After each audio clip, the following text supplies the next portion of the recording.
আল্লাহ পাক দিয়েছি বিদায় আল্লাহ পাক বলেছে আমি যাদেরকে দিয়েছি তোমরা সেখান থেকে কিছু ব্যয় করো, সদকা করো, তাহলে তোমরা কল্যাণ লাভ করতে পারবে, তাহলে তোমরা বিপদ থেকে মুক্ত হতে পারবে। আজকে আমাদের সম্পদ আমরা জমাচ্ছি, কিন্তু আজকে আমাদের বিপদ কাটছে না। আজকে আমরা সম্পদ জমিয়ে রাখছি, এরপর আমাদের বিপদ আপদ অসুখ লেগেই থাকে। ওই যে আপনি খোঁজ নিয়ে দেখবেন যে আপনি কি সপ্তাহের মধ্যে কাউকে কোনো সদকা করেছেন বা কাউকে আপনি দান করেছেন, সে উত্তর দিতে পারবে যে না আমি দিই নাই।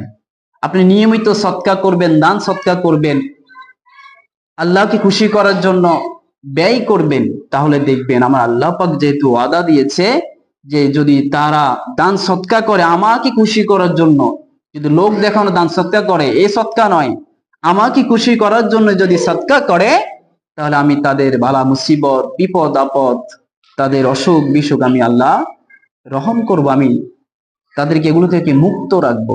কিন্তু আজকে আমরা সদকা করছি না, আজকে আমরা দান করছি না।